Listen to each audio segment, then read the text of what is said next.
जय हिंद साथियों। आज जो हम लोग करने वाले हैं आर्मी अग्निवीर का ये ओरिजिनल पेपर है। और आज जो देखेंगे जितना भी एग्जाम में पूछा गया है ये आपके आर्टिलरी सेंटर हैदराबाद में पूछा गया है और भी कई सारा सेंटर है वहां पर सेम का सेम क्वेश्चन आए थे। वही मैं क्वेश्चन आपके सामने में लेकर आया हूं।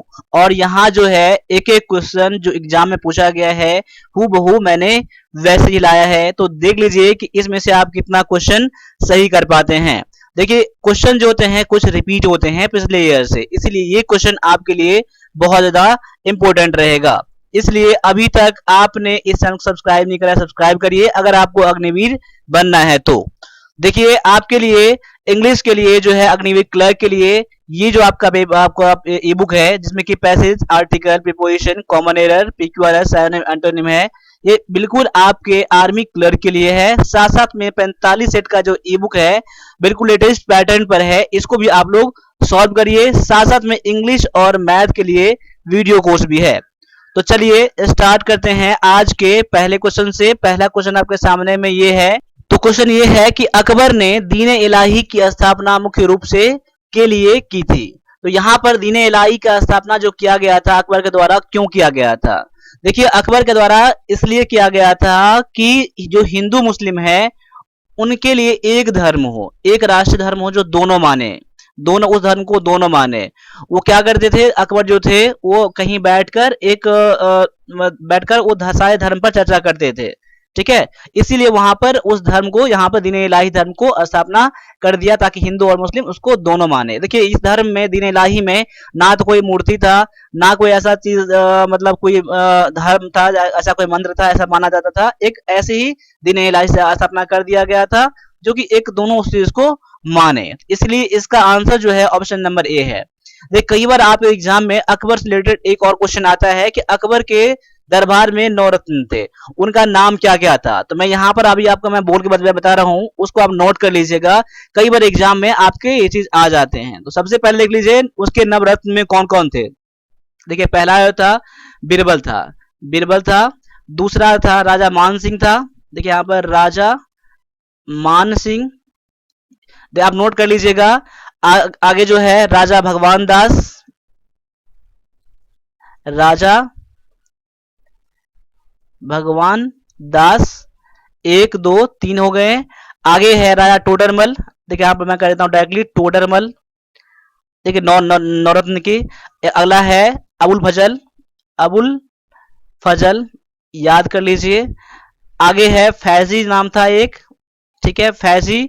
अगला था अब्दुल रहीम खाने खाना, यहां पर मैं लिख देता हूं अब्दुल रहीम खाने खाना। देखिए आप लोग जब मैं बोल रहा हूं ना उसको आप नोट कर लीजिएगा, ठीक है। अगला था मुल्ला दो प्याजा, क्या था? मुल्ला दो प्याजा, ठीक है। मैं देखिए जैसे मैं बोल रहा हूं अभी क्लियर तो यहां पर नहीं है, लेकिन आप लोग एक बार इसको नोट कर लीजिएगा। कौन कौन से? बिरबल थे, राजा मान सिंह थे, राजा भगवान दास थे, फिर राजा टोडरमल थे, अबुल फजल थे, फैजी थे, फिर अब्दुल रहीम खाने खाना था और मुल्ला दो प्याजा था, ठीक है। इतने आपके नौरत्न थे। अब अगले क्वेश्चन को भी देख लीजिए। यहाँ पर अगला क्वेश्चन यहाँ पर है कि हिंदू धर्म में किस भगवान को निर्माता के रूप में जाना जाता है, यानी कि क्रिएटर यानी बनाने वाला। हिंदू धर्म में कौन से भगवान को माना जाता है क्रिएटर? तो जानते हैं हम लोग कि इसको ब्रह्मा को, भगवान ब्रह्मा को, ब्रह्मा क्या है? जो रचयिता है ना, ब्रह्मा क्या रचयिता है, इसलिए यहाँ पर इसको निर्माता कहा गया है हिंदू धर्म में। तो इसका आंसर जो हो जाता है ऑप्शन नंबर बी हो जाता है, ठीक है। आगे आ जाइए। अगला क्वेश्चन दिया गया है कि गोवा सहित पुर्तगाली उपनिवेशों को किस वर्ष भारत संघ राज्य क्षेत्र बना दिया गया? देखिए यहाँ पर गोवा सहित और भी जो कुछ पुर्तगाली जो उपनिवेश था वो कौन से वर्ष में भारत संघ राज्य में उसको बना दिया गया, मिला दिया गया। तो यहाँ पर आपके लिए जो ऑप्शन दिया गया है 4, उसमें से आपका आंसर जो यहाँ पर है ऑप्शन नंबर ए है, 1961 है। देखिए ये सारे क्वेश्चन आपको पता होगा क्योंकि यहाँ पे एग्जाम में आ चुका है और आए हुए क्वेश्चन को आप लोगों को करना मस्ट हो जाता है। अब आगे बढ़ जाइए, अगले क्वेश्चन को देख लीजिए। यहाँ पर क्या है कि सूर्य, तारे, चंद्रमा और ग्रहों का अध्ययन क्या कहलाता है? देखिए सूर्य है, तारा है, चंद्रमा है, ग्रहों में जो स्टडी किया जाता है इसके बारे में उसको क्या कहते हैं? यहाँ पर देख लीजिए, यहाँ पर है बायोलॉजी, जियोलॉजी, एंटोलॉजी और एस्ट्रोनॉमी यहाँ पर है। तो एस्ट्रोनॉमी क्या है? आपका खगोल विज्ञान यहाँ पर आपका आंसर हो जाता है ऑप्शन नंबर डी हो जाता है। देखिए अगर आपको नहीं पता है तो आप लोग नोट करके जरूर जाइएगा, क्योंकि एग्जाम में कुछ क्वेश्चन रिपीट जरूर होते हैं, ठीक है। और मैं वही क्वेश्चन आपके सामने में लाया हूं जो एग्जाम में आ चुका है, ठीक है। अगला क्वेश्चन है कि मोहनजोदारो की खोज आर डी बनर्जी ने में की थी। यानी कि देखिए मोहनजोदारो का खोज किसने किया था, तो आर डी बनर्जी ने किया था। और ये कब किया था, तो यहाँ पर आपके सामने में ऑप्शन दिए गए हैं। इनमें से जो आपका आंसर है ऑप्शन नंबर सी है, जो कि 1922 ईस्वी में मोहनजोदारो की खोज आर डी बनर्जी के द्वारा किया गया था। अब अगले क्वेश्चन को भी देख लीजिए। अगला क्वेश्चन आपके सामने में दिया गया है कि समुद्र जल का दाब कहाँ अधिक होता है। समुद्र जल का जो दाब होता है वहां कहां पर सबसे अधिक होता है। तो यहाँ पर देखिए ऑप्शन देख लीजिए, ऑप्शन को गौर से पढ़िएगा तभी आंसर करिएगा। विदाउट पढ़े हुए ऑप्शन को सारे पढ़े हुए आंसर मत कीजिएगा, ठीक है। यहाँ पर अगला जो क्वेश्चन आपका आंसर इसका है ऑप्शन नंबर डी है, जो कि है सतह के नीचे 40 मीटर। यहाँ पर समुद्र का जो दाब, समुद्र जल का दाब सबसे अधिक होता है। ऑप्शन नंबर डी है आपका यहाँ पर आंसर। अब अगले क्वेश्चन को देख लीजिए। यहाँ पर अगला क्वेश्चन दिया गया है, निम्न में से किसका आयतन तो निश्चित है लेकिन आकार निश्चित नहीं है। देखिए यहाँ पर क्वेश्चन क्या है, ऐसा कौन सा चीज है इसका कि आयतन जो है निश्चित है लेकिन आकार निश्चित नहीं है। ये आपको ऑप्शन में देखना है। यहाँ पर देखिए तो यहाँ पर किताब क्या है, किताब का क्या है, आयतन में निश्चित तो होता है और आकार भी उसका डायमेंशन क्या होता है, फिक्स होता है, ठीक है। इसीलिए किताब नहीं होगा। जल वाष्प, देखिए यहाँ पर वाटर आपका एक यहाँ द्रव दिया गया है। तो यहाँ पर देखिए यहाँ भी इसका क्या होता है, समझ लीजिए अगर आयतन बराबर होता है, अगर मान लीजिए निश्चित होता है, लेकिन उसका आकार क्या होता है, निश्चित नहीं होता है। अगला है ऑक्सीजन। ऑक्सीजन में ना तो आकार निश्चित होता है, ना तो कह सकते हैं उसका आयतन निश्चित होता है। लेकिन नींबू के रस में क्या है, इसका आयतन तो निश्चित रहता है लेकिन आकार निश्चित नहीं रहता है। इसीलिए आपका आंसर ऑप्शन नंबर डी यहाँ पर करेक्ट हो जाता है। आप लोगों को ऐसे ही करके जाना है। यहाँ क्वेश्चन नंबर 7 के लिए देखिए क्या होता है। देखिए ठोस या बुक क्या है, ठोस पदार्थ है, इसीलिए ठोस का गुण क्या होता है। देखिए ठोस में क्या होता है, उसका आकार और आयतन क्या होता है ना, आयतन क्या होता है, फिक्स होता है। देखिए आयतन और आकार ठोस में, अगर मैं द्रव की बात करूं, द्रव में क्या, जलवाष्प ले लीजिए। जलवाष्प क्या है, जलवाष्प क्या है, एक द्रव है, मान लीजिए यहाँ पर है। इसमें क्या, द्रव में क्या होता है, गैस हो गया। जलवाष्प क्या होगा, एक आपका गैस हो गया। तो गैस में क्या होता है, तो यहाँ पर क्या बन गया, ये इसका ना तो इसका क्या होता है आकार और आयतन दोनों ये फिक्स नहीं होता है द्रव में, गैस में। और द्रव में क्या होता है, उसका आयतन तो फिक्स होता है। आयतन क्या होता है, आयतन होता है, लेकिन इसका जो आकार होता है, आकार क्या होता है, फिक्स नहीं होता है। ये आप याद करें, ठोस में आकार और आयतन फिक्स होता है, और गैस में ना तो आकार फिक्स होता है ना तो आयतन फिक्स होता है। और गैस के मैंने बोला है अभी यहाँ पर। और द्रव में क्या होता है, या तो आकार निश्चित नहीं होता है और आयतन निश्चित होता है। क्लियर। तो यहाँ पर इसीलिए ऑप्शन नंबर डी आपका यहाँ पर आंसर यहाँ पर है। अब आगे आ जाइए, अगला क्वेश्चन में देख लीजिए। अगला क्वेश्चन में क्या है कि सोडियम कार्बोनेट का रासायनिक सूत्र क्या है। सोडियम कार्बोनेट का, अब देखिए सोडियम कार्बोनेट को और क्या कहा जाता है। देखिए वॉशिंग सोडा भी सोडियम कार्बोनेट को भी कहा जाता है। कई बार एग्जाम में सोडियम कार्बोनेट के बदले में वॉशिंग सोडा का रासायनिक सूत्र क्या है, ये भी आपके क्वेश्चन आ सकते हैं।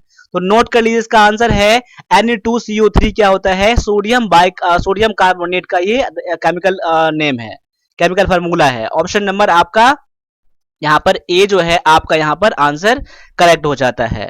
अब अगले क्वेश्चन को देख लीजिए। यहाँ पर अगला क्वेश्चन में क्या दिया गया है, निम्न में से कौन सा उष्मा का सुचालक है। निम्न में से कौन सा जो है उष्मा का सुचालक है। यहाँ पर देख लीजिए, आयोडीन, मरकरी, क्लोरीन और ब्रोमीन। इन 4 ऑप्शन में से जो आपका आंसर है ऑप्शन नंबर बी है, मरकरी। देखिए बी जो है ना, मरकरी, ये उष्मा का क्या है, सुचालक है, गुड कंडक्टर ऑफ हीट है। क्लियर है। अब आगे आ जाइए, अगले क्वेश्चन को देख लीजिए। यहाँ पर अगला क्वेश्चन में क्या दिया गया है, दूध में जीवाणु की क्रिया क्या होता है। क्या अम्लीय होता है, क्षारीय होता है, तटस्थ होता है या फिर खारा होता है।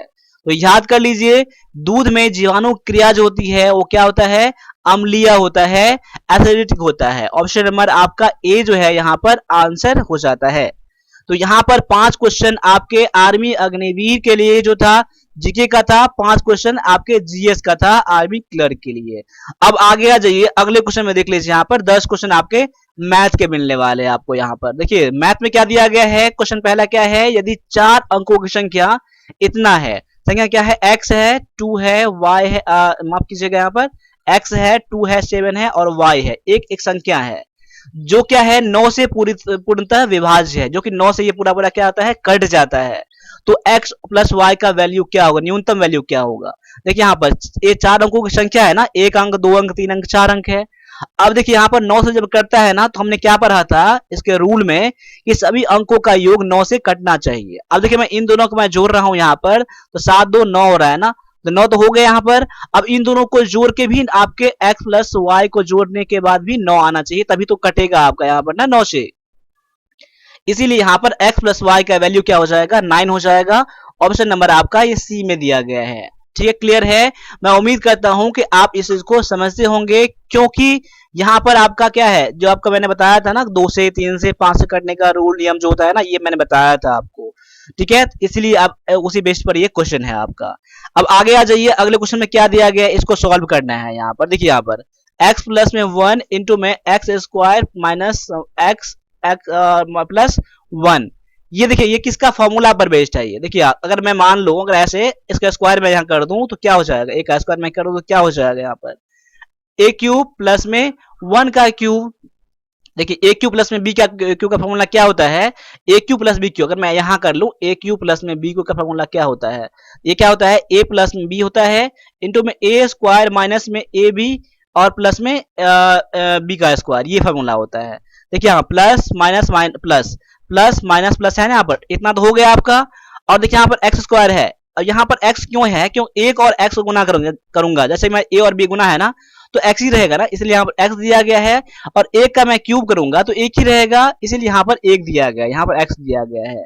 इसीलिए फार्मूला जो है ना इस पर है, ए क्यू प्लस में बी क्यू का फार्मूला है, यानी कि इसको कह सकते हैं कि ए क्यू प्लस में 1, ये किस में दिया गया है, ऑप्शन नंबर बी में दिया गया है। तो ए क्यू प्लस बी क्यू का ये फार्मूला है। क्लियर। अब आगे आ जाइए, अगले क्वेश्चन में देख लीजिए क्या कह रहा है कि 30 छात्रों की औसत आयु 9 वर्ष है, यदि उनके शिक्षक की आयु शामिल कर लिया जाए, यानी कि एक व्यक्ति उसमें आ गया उस ग्रुप में, तो आयु कितना बढ़ जाता है, 10 वर्ष हो जाता है। तो शिक्षक की आयु कितना होगा वर्षों में। अब देखिए मैंने क्या बताया था, इसका ट्रिक मैंने बताया था कि अगर मान लिया जाए 1 वर्ष की वृद्धि होती है औसत में, तब इसका फार्मूला क्या है। देखिए पहले 30 लोग था, पर औसत कितना था, 9 था। अब कितने लोग हैं, 31 लोग हो गए, क्योंकि एक शिक्षक उसमें आ गए। और उसका औसत कितना हो गया, अब 10 हो गया, एक बढ़ गया ना। अब डायरेक्टली अब आंसर पता कर लीजिए। देखिए चाहे तो इस दोनों को जोड़ के लिख लीजिए, तभी आपका कितना आ जाएगा, 40 आ जाएगा। या इन दोनों को जोड़ेंगे तभी आपका कितना आ जाएगा, 40 आ जाएगा। इसलिए शिक्षक का आयु कितना हो जाएगा, तो 40 वर्ष हो जाएगा। ऑप्शन नंबर ये आपका ए में दिया गया है। इतना ज्यादा आसान क्वेश्चन होता है। इस क्वेश्चन को डायरेक्टली आप ऑर्डरली कर सकते हैं, इसका और भी तरीके हैं, लेकिन इसका ये ट्रिक है, इसको आप लोग जरूर याद कर लीजिएगा। लेकिन इसमें आपको याद रखना है, जब औसत आयु में 1 वर्ष की वृद्धि हो जाए, पहले 9 वर्ष था ना, अब 10 वर्ष हो गया। ठीक है, इस चीज को आप लोग ध्यान रखिएगा। अब आगे आ जाइए, अगले क्वेश्चन में देख लीजिए, यहाँ पर क्या दिया गया है कि दो संख्याओं का एचसीएफ दिया गया है आपको 11 और एलसीएम दिया गया है 7700 दिया गया है। और उन दोनों संख्या में से एक संख्या, उनमें से एक संख्या क्या है, 275 है, तो दूसरी संख्या क्या है। देखिए दूसरी संख्या यानी कि सेकंड नंबर बोले या फिर अदर नंबर बोले, इसके लिए फॉर्मूला क्या है कि एलसीएम गुना में एचसीएफ बटा में फर्स्ट नंबर बोलेंगे। ठीक है ना, या फिर बोलेंगे फर्स्ट नंबर में बोलूंगा। ठीक है, देखिए एलसीएम दिया गया है 7700, एचसीएफ दिया गया है 11 बटा में 275 दिया गया है। अब काट लीजिए, यहाँ पर 11 दूना में 22 और 11 पंजे 75, 25 हो गया। अब 25 से मैं इसको काटूंगा, कितना आ जाएगा, 25 या 75, अब 0 8 यानी 308 हो जाएगा काट के। तो अदर नंबर कितना हो जाएगा, सेकंड नंबर कितना हो जाएगा, तो यहाँ पर 308 हो जाएगा। ऑप्शन नंबर आपका ए में दिया गया है। ठीक है, देखिए इस तरह से आप बनाएंगे। है ना, आपको दूसरी संख्या बराबर में क्या होता है कि एलसीएम गुना में एचसीएफ बटा में पहली संख्या होता है। ये फॉर्मूला आपने पढ़ा होगा, एचसीएफ और एलसीएम के चैप्टर में पढ़ा होगा, नहीं तो मैंने मैथ कोर्स मैंने इसको बता दिया है बढ़िया से, इसको आप जरूर जाके क्लास को ज्वाइन कर लीजिएगा। ये 1+ डिफेंस अकेडमी के एप्लीकेशन पर है। अब आ जाइए अगले क्वेश्चन में, देख लीजिए क्या कह रहा है कि दो संख्याओं का योग दिया गया है 300 और उनका अंतर दिया गया है 150, तो संख्याएं ज्ञात कीजिए। अब देखिए उन दोनों में दो संख्या दिया गया ऑप्शन में। अब देखिए ऑप्शन को डायरेक्टली ऐसे क्वेश्चन को मैंने बताया था ना कि ऑप्शन से आप लोग मैच करिएगा आप लोग। देखिए योग दिया गया है 300, अब मैं इन दोनों को मैं जोड़ रहा हूं तो 300 तो हो रहा है, लेकिन क्या उसका अंतर 150 हो जाएगा? 190, 190 और माइनस में 110 करूंगा तो क्या आ जाएगा? 150 नहीं आएगा, इसलिए ऑप्शन नंबर ए नहीं होगा।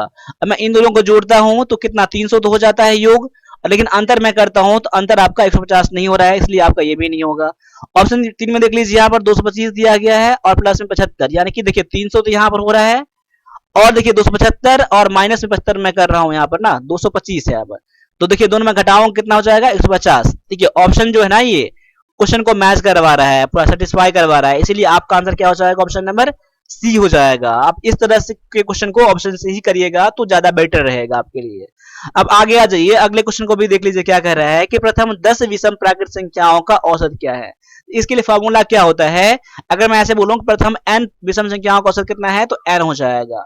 यहाँ 10 बोल रहा है ना, तो डायरेक्टली आपका आंसर क्या हो जाएगा? 10 हो जाएगा। अगर बोलता है यहाँ पर प्रथम 20 विषम संख्याओं प्राकृत संख्याओं का औसत कितना होगा, तो यहाँ पर डायरेक्टली आप 20 कर देते। वही बात अगर मान लिया जाए यहाँ विषम संख्या रहता है, यहाँ विषम संख्या रहता है, यहाँ पर अगर यहाँ पर सम संख्या रहता तो क्या करते? 10 था यहाँ पर ना, तो 11 आप आंसर कर देते। अगर यहाँ क्वेश्चन रहता कि 15 सम संख्याओं का औसत कितना होगा प्रथम, तो यहाँ पर 16 कर देते।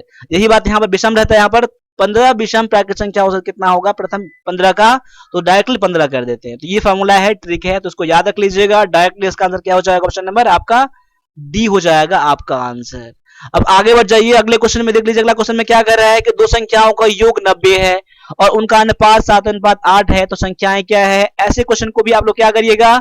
डायरेक्टली ऑप्शन से बनाइएगा। अगर मैं देख लीजिए यहाँ पर जोड़ के 90 नहीं हो रहा है, ऑप्शन ए नहीं होगा। ऑप्शन बी में आइए, 42 प्लस में 48 मैं जोड़ रहा हूं तो कितना हो रहा है? 90 हो रहा है।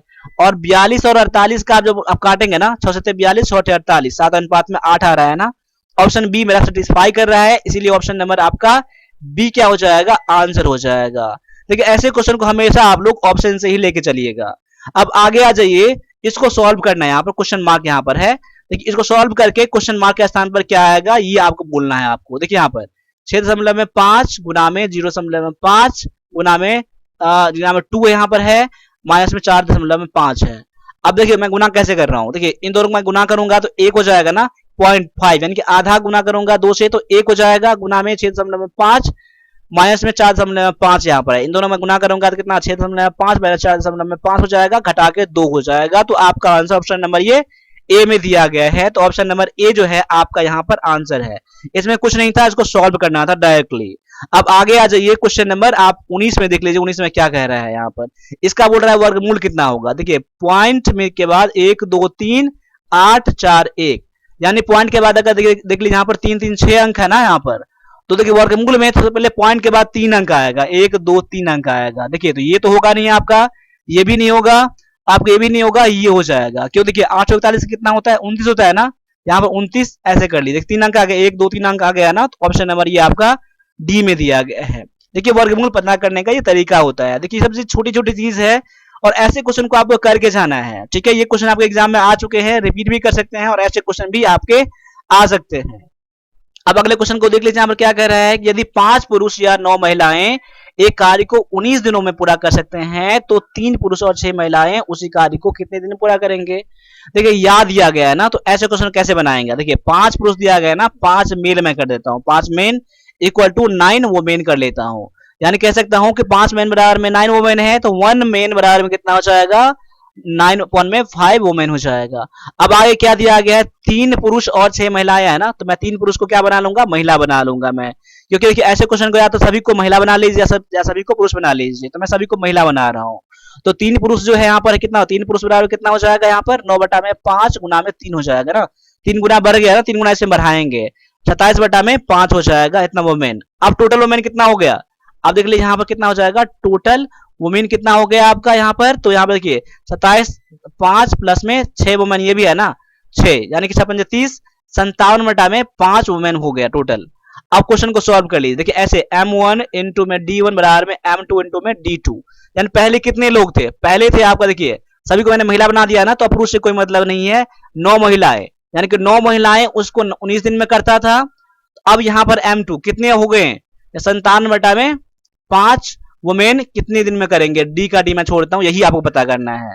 अब काटी यहाँ पर 19 या 57, 3 या 9 और 5 या 15, यानी डी बराबर कितना आ गया, 15 आ गया। 15 दिन में करेंगे, यानी कि 3 पुरुष और 6 महिलाएं मिलकर 15 दिन में करेंगे उसको। तो ऑप्शन नंबर ये सी में दिया गया है। ठीक है, तो ऐसे क्वेश्चन को आप लोग सॉल्व करिएगा आप लोग। ठीक है, अब आगे आ जाइए। अब 5 क्वेश्चन आपके कंप्यूटर के हैं सामने में। ठीक है, कंप्यूटर के एक ही क्वेश्चन करके जाना है। अगर नहीं पता है क्वेश्चन, कुछ क्वेश्चन कम हो रहा है, तो हमारा जो एक ई बुक है कंप्यूटर के ई बुक, ये ले लीजिएगा, 50 रुपए का है। इसमें 800 क्वेश्चन है, ये सारे कर लीजिएगा, आपको बहुत ज्यादा आपको हेल्प मिलने वाला है अभी जो आपका एग्जाम आने वाला है। फिलहाल मैं क्वेश्चन पा रहा हूँ। क्वेश्चन में क्या कह रहा है कि एक पिक्सल को संदर्भित करता है। एक पिक्सल जो होता है ना, किसको संदर्भित करता है, तो देखिए यहाँ पर ऑप्शन पढ़ लीजिएगा और मेरे आंसर से मैच करिएगा। पिक्सल क्या होता है, एक कंप्यूटर स्क्रीन पर छवि को सबसे छोटे असतत क्रम या छोटा छोटा मिलकर क्या बनता है, तब ये जाकर आपको पूरा स्क्रीन दिख रहा है आपको। ठीक है ना, बहुत छोटा छोटा पिक्सल, छोटा छोटा ये पॉइंट होता है ना, यहाँ पर सब मिलकर पिक्चर बनता है, इसे ही पिक्सल कहा जाता है। ऑप्शन नंबर डी है आपका यहाँ पर आंसर। अब अगले क्वेश्चन में देख लीजिए। अगला क्वेश्चन में क्या कह रहा है कि व्यावसायिक कंप्यूटर भाषा में, व्यावसायिक यानी कॉमर्शियल कंप्यूटर लैंग्वेज इज कौन सा है सबसे जो ओल्डेस्ट है, कॉमर्शियल कंप्यूटर लैंग्वेज, तो ये आपका दिया गया है फोर्टन। फोर्टन क्या दिया गया है, सबसे आपका ओल्डेस्ट कंप्यूटर ये कॉमर्शियल लैंग्वेज यहाँ पर। अब मैं बोल रहा हूँ तो ये फोर्टन क्या है आपका, तो ये आपका इसका कभी कभी इसका फुल फॉर्म पूछ लिया जाता है। तो फॉर्मूला ट्रांसलेशन का होता है, क्या फुल फॉर्म इसका, फॉर्मूला ट्रांसलेशन, ट्रांसलेशन होता है इसका, ये फुल फॉर्म होता है फोर्टन का। तो ऑप्शन नंबर आपका डी यहां पर आंसर हो जाता है। ठीक है, मैंने एक्स्ट्रा बता दिया आपको कि कभी कभी इसका फुल फॉर्म पूछ लिया जाता है, तो इसका फुल फॉर्म ये है। अब आगे आ जाइए, अगले क्वेश्चन में देख लीजिए यहाँ क्या कह रहा है कि सुपर कंप्यूटर मुख्य रूप से द्वारा डिजाइन किए गए। तो देखिए यहाँ पर सुपर कंप्यूटर का जो डिजाइन किया गया था किसके द्वारा किया गया था, तो यहाँ पर ऑप्शन जो देख लीजिए, यहाँ पर ऑप्शन में क्या है आपका आंसर यहाँ पर, तो इसका आंसर क्या हो जाएगा, ऑप्शन नंबर ए हो जाएगा, सीमोर क्रे, यानी कि सीमोर क्रे के द्वारा सुपर कंप्यूटर को डिजाइन किया गया था, यानी सुपर कंप्यूटर को। ठीक है, ऑप्शन नंबर ए आपका यहाँ पर आंसर है। मैं उम्मीद करता हूं कि ऐसे क्वेश्चन को आप जरूर करते होंगे आप लोग। अब आगे आ जाइए, अगले क्वेश्चन में देख लीजिए क्या कह रहा है कि डेटा क्या बन जाता है तब इसे ऐसे प्रारूप में प्रस्तुत किया जाता है जिसे लोग समझ सकता है। देखिए डेटा क्या बन जाता है, जब सूचना बन जाता है, क्या बन जाता है, सूचना बन जाता है, यानी इंफॉर्मेशन बन जाता है। ऑप्शन नंबर आपका बी है, तभी क्या हम लोग क्या हम लोग उसको समझ पाते हैं। तो ऑप्शन नंबर बी आपका यहाँ पर आंसर है। अब आगे आ जाइए, अगले क्वेश्चन में देख लीजिए क्या है कि OSI मॉडल क्या है, उसमें कितने लेयर होते हैं, तो याद कर लीजिए कि OSI मॉडल में 7 लेयर होते हैं। तो ऑप्शन नंबर आपका सी जो है आपका आंसर है। आप लोग कमेंट में OSI का फुल फॉर्म क्या है आप लोग कमेंट जरूर करिएगा। ठीक है, कमेंट आप लोगों को करना है OSI का फुल फॉर्म। तो यहां पर अभी हमने 25 क्वेश्चन लाया है, इसके बाद मैं और भी क्वेश्चन लाऊंगा 5 सेकंड में, इसलिए जितना सारा सीरीज है एक एक सीरीज आपको देखना है। अगर आपको अग्निवीर बनना है तो वन प्लस डिफेंस एकेडमी को ऐसे सपोर्ट करते रहे। वन प्लस डिफेंस एकेडमी आपको हमेशा हेल्प करा है आपको और आगे भी हेल्प करेगा। और भी कुछ सजेशन है तो आप मुझे कमेंट करके मुझसे पूछ सकते हैं। और आज आप क्लास ज्वाइन करते हैं तो 999 और 899 का बैच आज मात्र आपको 999 मिल जाएगा। साथ साथ में आप ई बुक लेके आप लोग पढ़ लीजिए, बहुत आपको हेल्प मिलने वाला है। तो अभी ले इतना नहीं दीजिए, मिलते हैं अगले क्लास में, तब तक ले सभी से एक बार फिर से जय हिंद जय भारत।